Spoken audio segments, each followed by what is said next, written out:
Alrighty, welcome to the Q&A session. Alright, I'm here to answer any questions you have. I got one. We're gonna do this free format, so yeah, feel free to ask them. You can shout them out. You can raise your hand. Especially, I would like everyone to feel heard. So if you're particularly not feeling heard, it might help for you to show with your body like that you want to be heard. So please do that. I feel powerful. Alright. Hit me. When you say I have a profile photo that you feel represents yourself, are you saying like a profile photo that you feel represents yourself of your face, or like anything? Like it could be an image that kind of represents your vibe that's not you. That's a great question. I think either of those can work. Mm-hmm. I suggest one of your face because the profile photos are typically show up very small. So most people wouldn't be able to like see much of the image if it's like this whole body or like this other thing. The other good thing about the face is it makes it feel personal. Like someone feels like they're looking at you and speaking with you, and they can feel more connected to you if they see your face. Mm-hmm. Great question. Mm-hmm. A friend of ours who does tattooing actually will talk about how she uses Instagram mostly to try and get people to come in for bookings. And the second she posts like a selfie, suddenly she's getting way more engagement on the story itself, and people are replying to it. That's true. That's true. Trust. Wow. What other questions? Yeah. This is about like the Trello functionality. If you archive a card, and this one we're deleting it to archive, but if you archive it, where does it go? There's somewhere in your archive that you can look at. I believe it is in the top right of the menu. Let's see. Here, archived items. Right there in the menu. Wonderful. Yeah, so that's nice if you delete something, but you might want to look back at it later.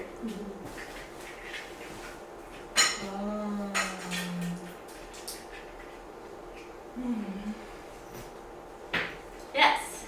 I have a question about your butterflies. Are your butterflies embedded by you or by Trello? This? Mm-hmm. Is that like a specific? What do you mean embedded? Because like you have them all over, like your little like I feel like on your enter bar or something like that. When you were typing, you had like a butterfly. Oh yeah. Those are cute. I wonder if that's my profile. Oh, that's great. No, that's just my profile photo. So when I showed like the comments and stuff, it pops up there. One thing I didn't show you is adding someone to a card. So this is more useful if you're collaborating, where you can add someone to a card by, this is for you to join. So if I click join, now my butterfly shows up there on the members. And if I want to add other members, you click that and you click whoever you want to add. And then that shows up, the profile photo shows up on the front of the card. So you can see from here who is working on what. So if different people are working on different projects, you can see based on who is added as a member to the card. Then also, if different changes are made to this card, whoever is added onto it will get a notification. Yeah, and my butterfly, so this has a transparent background. So as you'll see, it kind of takes on the background of whatever. And I really like the look of it because it's like, it looks more embedded because it has the transparent background. So yeah, that's a fun thing to do. When you're collaborating with people, do you find that it's better to make a workspace, or not a workspace, a board with them or a card with them? A board. So in order for someone to see a card, they need to be invited to the whole board. Okay. So for anyone to see any of these one items, they have to be able to see the whole board. So you can invite them to the board to collaborate, and then whichever specific items within that they're working on, you can add them to. Huh. Cool. Yeah. Yeah. Question. Have you ever logged how many hours you spend on Trello? Oh, I wish. Oh my god. I wonder if there's like a power up that could do that, like a time management power up. That would be interesting to see. No, but I've been using Trello since 2012. So it's been a long time. I started with, as a team writer for a longboard company. They use Trello to manage all their team riders. And it became so much easier for me to communicate with them. It used to be all these like email chains, and emails would get lost, and it's just like they weren't categorized well. But then when we did Trello, we would just add a card when we wanted to request gear. We would add a card called gear request, write the types of longboards we wanted to receive. When they would say approved, they move it to approved, and it would go into a list that was like the package is being made. Once it's shipped, they move it to ship, they add the tracking number, and I can track it. Once I receive it, I move it to received, and then on that Trello card, I would comment on the card my feedback of the products that I received. Wow. It was the smoothest flow ever, yeah. That's really cool. And I ended up actually running that business for 2 years, and we managed the whole business on Trello. We had like 20 employees, 7 different time zones, many different countries. Like we had one board for the website, one for social media, one for team riders. Every time we developed a new board, like a new longboard, we would make a Trello board just for that product development. It was so cool. That is so Yeah. Speaking of, it looks like in our info column, we were putting a lot of stuff relating to social media. And I remember at the beginning you were mentioning having another board for social media. Yes. In the event that you would have a social media board, would those be more accurately, like, would you put them there? Is Yeah. How you set it up if you don't have a separate social media? Yeah, I would say like the hashtags and stuff don't necessarily need to be in your business management one. Maybe your list of different accounts, yeah. Like if something you might reference in your business management, yeah. I would say stuff like accounts to tag and hashtags would be a good place for those, would be on your social media board. Okay. And what would you say is a good flow for social media? Yeah, very similar to all of this. I have, instead of like pending, I will have, well, I might also have pending, but I have a list that's like ready to post. That's where I put when the thing is all done, and it's like either scheduled or it can be scheduled. And other than that, it's pretty similar. Instead of done, I have like posted. But yeah, I would say it follows mostly the same structure. Yeah. On that same topic, and then I have one on the Trello. Great. What do you use to schedule your posts for social? Like what kind of program or app or something do you use? Yeah, so, well, I put the due dates on Trello, and I have in the past used apps that you can schedule the posts with. I'm not really a fan of it. A lot of times they come with limitations, and sometimes they reduce the quality of the videos or the photos. I know sometimes some of the apps now, like Facebook and Instagram, you can actually schedule the posts on the platform. Oh, nice. So that's a possibility. I still don't like to do that because I just like to manually post. I find that the timing and like the details I add just feel better when I do it. And then I can also, once I post it, I move it in Trello to done. So I like to do it manually, but I know that can kind of take time, and for some people like to plan ahead and schedule it. So yeah, you can kind of do what works for you for that. Awesome. Yeah. And another question, but I'm gonna wait my turn because I'm sure other people have questions. I think you can go for it. Okay. The Trello, you said that there's just like a bunch of space on there. Is there like a limitation on like storage space? Like you said, you can have up to 10 boards. Can you have like unlimited cards? Yeah, you can. Awesome. The only limit I would say is like how much you want on there. Because if you have like 500 cards in a list, like you're gonna be scrolling there forever, right? And you don't want to be working on too many projects at once. It's better to like progress the ones you're working on. So another thing you can do, which like this really reminds me of like propagating plants, which is where like when you have a lot of Trello cards of a certain topic and you realize that should grow into its own Trello board. So this happened with my piano events that I've been hosting. I was putting the piano events on my just business management Trello board, and then after hosting the second one, I was like, I could see myself doing more and more of these, and each one has its card. Like, let me make a separate board for it.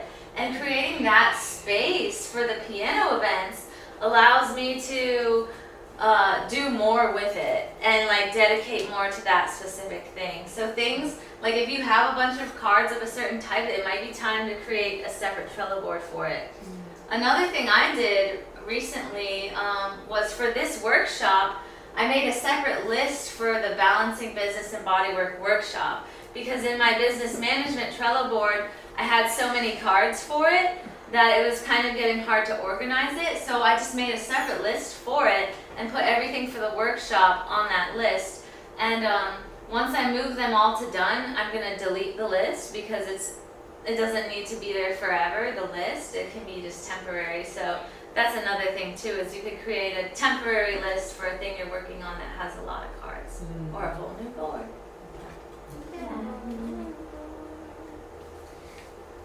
Yes, Bailey. Speaking of a lot going on, I'm sure you relate to me in like brain works high speed everywhere. And I'm at a point where I have a lot of different ideas in a lot of different places. Like, I don't know if you've used the platform Notion, but it reminds me of this a lot in the way it structures. And I have my notes app is just insane, and there's folders and stuff, but it's insane. And I guess my question would be somewhere along the lines of pieces of advice for organizing ideas specifically, like writing even yoga sequences, if you have any idea of how you keep track of your things, or do you just use Trello for everything? Or do you have a place where you kind of prioritize some ideas in terms of like to-dos, projects, and other? Yeah, that's a good question. So what I'm hearing is there a system for managing and prioritizing a wide variety of different projects and ideas? Yes, like should I have somewhat of a home base, or and because I don't know if it could be Trello, but what would you? I think Trello for sure, because you can have your ideas list, right? When you're working on writing a sequence, maybe that's in progress while you're working on it, and you can have separate boards. So like if you decide you're gonna make a lot of different yoga content, you can have your separate yoga board. Yeah. You can have one that's just creative ideas. I recently just made one for my creativity because it's like I do so many art things, and that one is kind of has a bunch of different stuff on it. It has some of my parties and stuff because that's part of my creativity too. So some of my party ideas are on there. So some of your boards can be more structured and specific, and some can be more just for like random stuff. Okay, so have different boards for these different things. So maybe I have a board for just like my life to-dos, then one for my yoga to-dos. Exactly. And you don't want to have too many boards. Like it can definitely get excessive. So it's like, That's what you I'm know, afraid of. yeah. Start with one and then like add on, and think about where you can add, and think about where you can delete too. Like if things are too much, like things don't need to be so stratified and like categorized on Right. Thank you. Yeah, and let it be an experimental process. And so you try different formats on your Trello, see what feels good and see what doesn't, and you can adjust from there. Perfect. I think that when you have a lot of ideas like that, it may be good to put them in like an idea column on a board that you may be accessing a lot. Because if you have like an idea and it's still in its early stages and you make a full board, we have no reason to go back to that board. It may not be Create helpful. space. And I think that when it's in a card and it gets to a point where there's so much in the card that it's like doesn't make sense to have it there anymore. That like okay, let's make it a board for it. Yeah, that's good. Love that. Yes? I know that's probably part of a portion we can put in the discussion, but I like what you said about like how you can move a specific idea through your progression, and then as it moves through the progression, like if you move it through enough times, then you start to see, oh, there's like an increased desire for this thing to be consistent, and then you create a board off of that. And then move through the board enough times, you're like, okay, this is something I can like brand as like its own thing in your business. But I love that. And then on the storage, like a spin-off storage question, when you're deleting lists or boards or anything like that, and I saw that there was a delete and an archive. Does it like hold what you delete just in case you're like, oh no, I accidentally deleted this really important Delete, thing? I believe not. So you can just archive everything if you want. You know, there's nothing wrong with that. It's not going to store on your computer or anything. My fear-based brain that is way like, you can- oh no. Yeah, I know, right? So yeah, you can totally just archive everything. Yeah. And I like your point about moving things across. Another thing I'll say is sometimes I move things backwards. Like sometimes I'll like think something's in progress, and then I'm like, actually, like I don't want to work on that right now, and I move it to backlog. And sometimes it's on a backlog and I move it back to ideas because I'm like, this kind of doesn't feel like a fully formed thought, and like it still should just kind of go in the ideas. I'm not even sure if I want to do it. So you can even move things in the other direction too. That can help with your workflow. Thank you. Yeah. Is this for questions only or ideas? Questions also? right now. We'll Okay. move into ideas Cool. pretty soon. Yeah. Yes. Do you have any tips on how to start to establish what your brand is? Yeah. And then That's a a little bullet point under that is like you have a lot of different business ventures from like dog sitting to helping thinking for a long brain community. Like I guess sometimes I fear having too many unrelated interests. Ah. I'm wondering if that presents difficulty for the brand. Yes. It can present a difficulty if that's how you feel about it. However, I would say it's more of an opportunity. Because the different things that make you unique are like all the cool things about you, and the more people get to learn about those things, the more things they can connect with you on. And so I went a little bit over on connecting your passions to find your niche, and like that can always be evolving and changing. So I think like the idea that you need to establish your brand and have it fixed and be this is like not true at all, because also your interests and passions will change and flow. And so there's all these ways to communicate the different things you do and love, and I think the more you communicate the variety of them, the better, because there's different ways to connect with it. So for me, even being a dog sitter, when I communicate to my dog sitting clients that I do yoga, people love that because they're like, in their mind, they're like, wow, you're going to be patient and present with the dogs. You know, if sometimes I'll mention I'm an artist, and one of my things is I like to surprise them, and I don't tell them I'm a photographer, and then I send them like really epic photos of their pets, and they're like, oh my god. But you know, another thing I'm moving up, one of my plans I have is to offer people schedule pet sitting with photo shoots combined. Yeah. So I'll stay the night, I'll take some pics of their pets. So it's like you can always find ways to combine your stuff, especially with massage and body work. Like T mentioned, T loves dance. And they want to combine dance and body work. You can do that. You can do arts. You can do nature. I know Bacchus mentioned a love for nature and being able to, like, so if you love being outdoors and vibing, and it's like you can combine all of your interests in infinite ways. And so to communicate your brand, you can pick which aspects of it you like, and the imagery, like, if you were to think about your interests, like what colors come to mind, what images. So for me, my brand has been a lot of like peachy pink and purple, which is kind of like playful, kind of fun, and beans is a part of my brand imagery, butterflies is part of it.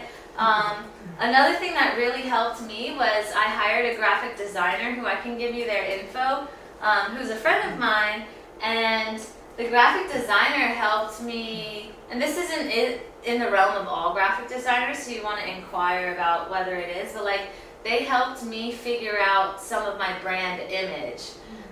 Like the design, the visual design elements, which helped me figure out like the direction of my branding.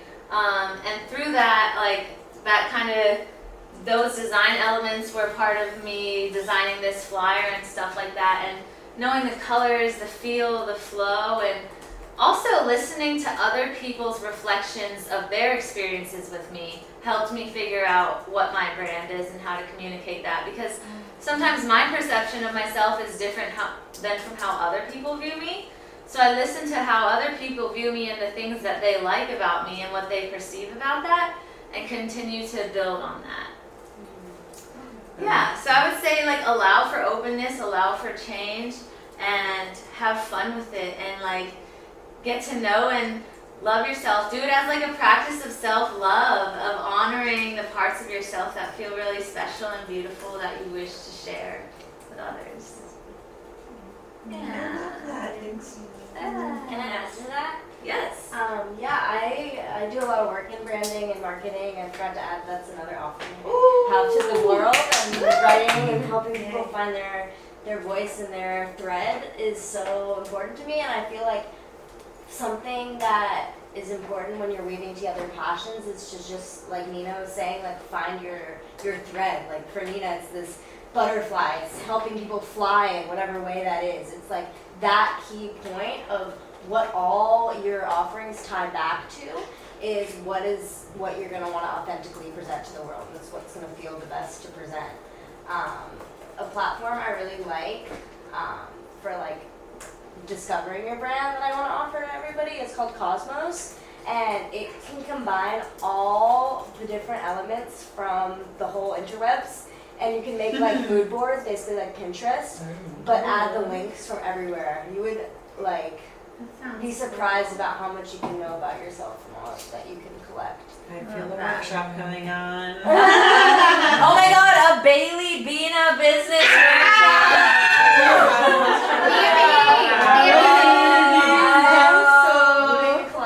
Balancing Beena and Bailey. Oh my God, the flyer can be us doing acro yoga. Oh my balancing. You surfing, me skating. Oh my God, we're gonna slay. Dream team. Yeah, I could talk all day about that. So Love that. Thanks for allowing that space. Any other questions? Yes. Yeah, I don't know if this is a question as much as just like a thing that like I feel like I have like imposter syndrome fears around like making claims about myself. Like I'm like, okay, what if I say like, because like one of the things in like massages, I'm like, I feel like I know how to like work with people's shoulders. Like I know how to work with shoulder pain, and so there's been like part of me wants to claim that as part of my brand is like I can help your shoulder pain, but then I'm like, but then what if I have a session with the person where I don't do that? Like what if I'm not able to basically meet the way that I've like sold myself? And so I think fears around claiming I can do anything at all. Right. Okay. Because I'm like, what if I tend to be able to do it, but like every day is different. Fantastic question, and I've experienced this with my business consulting as well, especially as like this is my first workshop, and fears come up of like, can I do this? What happens with this or that? Like, I think the number one thing is to drop the ego, because it's your ego that exists to protect you, to try to keep you safe, but it's not always serving you, and when it's presenting fears that are stopping you from embodying your highest confidence, it's important to let that go. And so, like, it's important to remember the plan to fail. You need to be falling. If you're skateboarding and you're not falling, like you're not skating hard enough.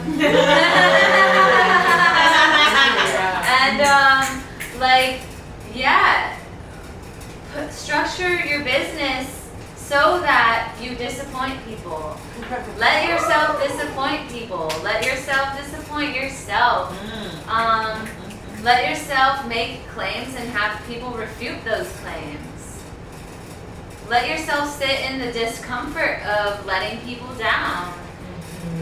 You know, it's going to happen. You're going to give some wrong advice or like not fix someone's shoulder pain or whatever it is, and you need to realize that like you'll never have 100% success rate in anything you do. So like just trying your best is important, and give yourself permission to not have to be perfect. Yeah, to be real and to be human. And this is important too for your clients, for you to model this behavior. Yeah. Because you want to respect that your clients make mistakes and aren't perfect and are human. And you need to hold yourself to that same standard as well. And I love seeing other people see this. So like, Yeah, and so also you can make a claim even if it's outrageous because like things don't even have to be so literal. When I made the description for this workshop, what I said about the Q&A was ask me any questions and I'll deliver the best advice you've ever heard. And that made me I feel love more that. confident. I said I'll deliver the best advice you've ever heard. You've probably heard better advice. I mean, of all the years, like, come on, this is a bit of an outrageous claim. But it's okay because it's like, things don't have to be so literal and things don't have to be perfect and you can oversell yourself, right? And the confidence, you all felt confidence from hearing that. Even if you know it's not totally true, it's like, well, I'm gonna at least try. And that also puts me at the level of I'm gonna at least try my best. And so yeah, you can say, I'm here to heal your shoulders. You'll at least try your best to heal your shoulders instead of saying, I might do it, da da da da da. You're gonna try your best to heal their shoulders, and then if you don't, that's fine. You know? It's also putting that verbiage out there. It's like now that you're saying the best advice ever, it's like now that's what I'm thinking when I write the review for this. It's also when you put something out there, your brain looks for ways to fill that. Yes. It makes it even more possible. Yes, the manifestation, words are spells, cast them wisely. That was a quote my friend told me. I have it on my copy phrases Trello card because one day I'll put that on a social media post.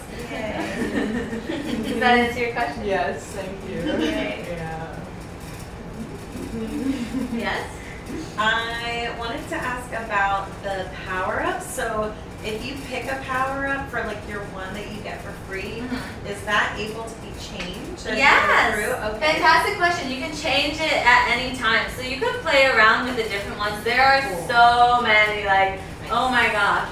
Yeah, if Trello ever gives me I think they should give me the paid version. Because I don't think the world would be okay.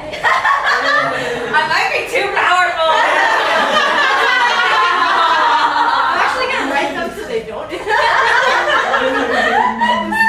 After they see our picture, like, this is our spokeswoman.